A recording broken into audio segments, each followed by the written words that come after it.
Hello, everybody, and welcome to Final Flex Friday. This is our final day of Zen and 10. Today, we're going to go through trivia and isometric holds. All right, so we're going to only do about 10-second holds while you think of your answer to your trivia question. So if you want to grab a notebook or pen and paper or something to write these down with, you sure can. Otherwise, if you just want to say them in your head, true or false, you can do that as well. All right, so by 4 o'clock today, we will have the final count for all of the points and declare the first and second place winners. So please, please, please, if you have not watched any of the previous videos, go back and do that. Submit it by commenting on the video so we can get all the points tallied up for you guys. All right, guys, first one to cover is fitness myths. So we are actually going to hold a squat position while we do this one, 10 seconds worth. And the question is, do you need to do static stretching before working out? Man, I should have figured out some music for today. This is the final flex.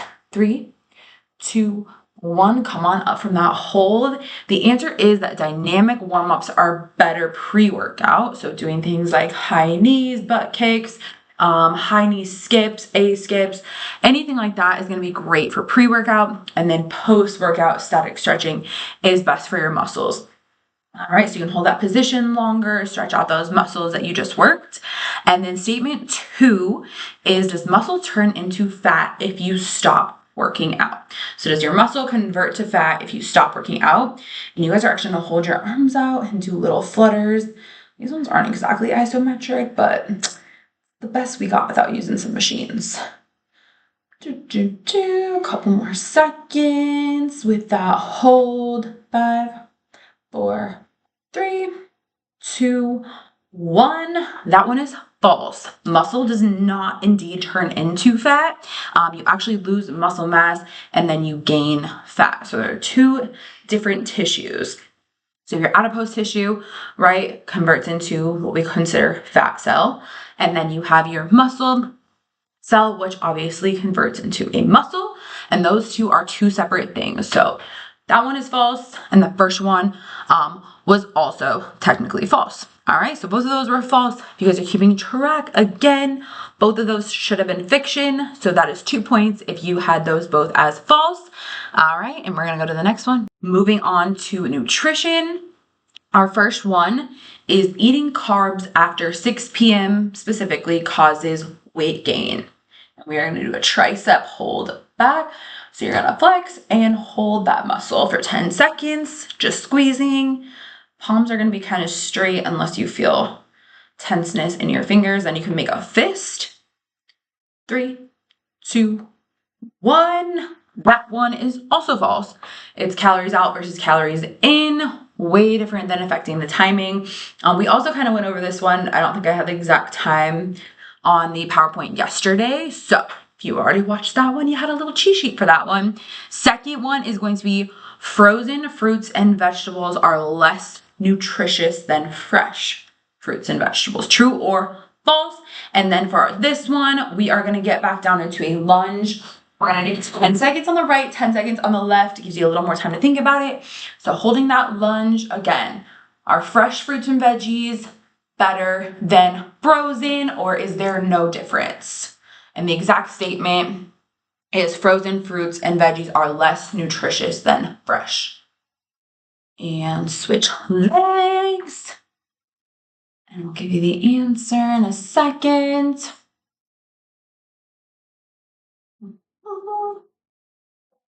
And good. All right, this may surprise some of you, but indeed, since frozen fruits are usually taken at their peak ripeness, and flash frozen is what they call it, those are actually usually a little more nutrient dense. It's very minimal. So it's actually what you prefer and what you actually would eat as opposed to one over the other. But if you're looking at it from a standpoint of which of the frozen or fresh would contain more nutrients, it's a little bit more for the frozen. Hydration category. We have one question only from this one, and we are going to come down into a deadlift hold, and you're just going to hold with those hamstrings and hips hinged forward. You're just going to hold looking straight ahead of you, not down. And our question is, drinking cold water burns more calories than room temperature. All right, hold that deadlift. So drinking cold water burns more calories than room temperature. True or false? Dun, dun, dun. 5, 4, 3, 2. Good. Come on up. That one is indeed a fact. So drinking cold water actually causes your body to use energy to heat it up, therefore increasing your caloric expenditure. If you had false, it is not the most dramatic increase in cold water versus room temperature. So if you don't like ice or anything, don't think it's the end of the world, but indeed that is true for our hydration category. For this one, we're going to do a couple rounds of breath work because the category is sleep, stress, and recovery. So we have 2 questions in this one. First one is lack of sleep can make it harder to lose weight. We're going to do 3 breaths in and 1 out. So go ahead, take those 3 breaths. Exhale. Good. Let's do 2 more.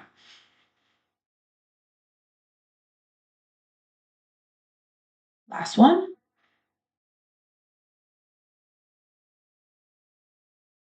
Good. So if you chose true, lack of sleep can make it harder to lose weight, that would be correct. Like we talked about yesterday with ghrelin and leptin, that will increase your hunger hormones, making it harder to then stay on track, or just in general with your hormones to make everything regulated with your blood sugar in the morning.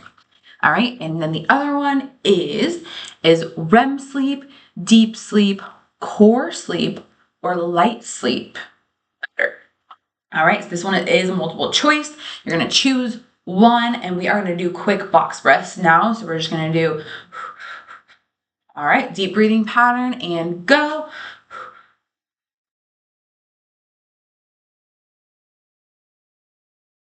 And let it go. And then we're gonna do a 2 by 2 count. So you're gonna go in for 2,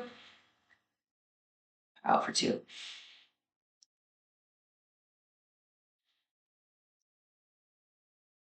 Good. REM sleep is the best. So deep sleep is still good, but that is not the effects of the brain getting actual rest. That is what happens in REM sleep. That's when cognitive function improves. Deep sleep is still going to repair your muscles, anything like that. Really good for sicknesses as well. So a more immune support.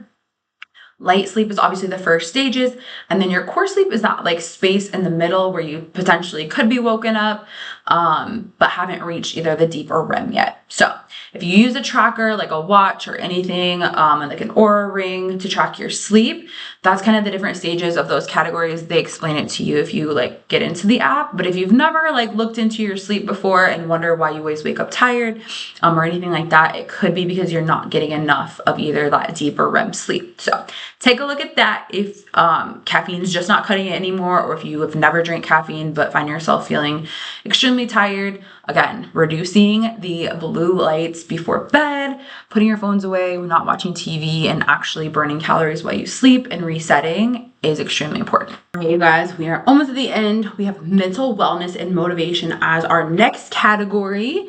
And we are going to do a shoulder front delt hold. So you're gonna bring up and around, and you're gonna act like you're stretching your shoulder blades apart. So here my scapulas are retracting, and I'm putting all the pressure on that front delt. You're gonna hold that for 10 seconds while you think of the question. Smiling, even when fake, can improve your mood. True or false? And hold. Really push that weight into the front of your shoulder, trying to not let your lower back take over. 3, 2, 1, relax it. That is true. The facial feedback loop actually sends a signal to your brain to therefore increase your mood and make you think you actually are happy when in fact you may not be. All right. So fake smiles do count. And then the second statement is going to be motivation always comes before action. Motivation comes before action. Back to that hold for 10 seconds. Really push into that front delt. Squeeze, squeeze, squeeze. If you feel like it twitchy, of course, release it. Otherwise, keep those fingers loose. 3, 2, 1. false. All right. Action can actually create motivation, not the other way around. So if you are feeling unmotivated, quote unquote, make the first step, go on the first walk, create the first healthy habit. Anything like that is going to generate then the motivation to keep going. So if you've fallen off track or if you feel like you've been behind in any of these videos, you can always go back and watch them and just start with one. But it starts with you taking action first to create the motivation to actually change the habit. Remember the 21-90 rule, 21 days takes to make a habit and then 90 to make it a lifestyle change. So if you have enjoyed these videos, I really appreciate you guys watching.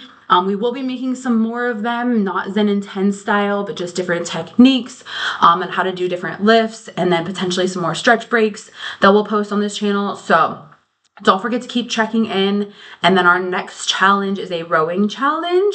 So if you've never tried the rower and want to come down and check it out, we'll be offering like some demos throughout the next couple weeks. Otherwise, this was our final Flex Friday. 30 points will be for this video. I'm posting it. You have about 3 hours to watch it and all the other videos before our final leaderboard is posted. And then first and second place can come grab their prizes.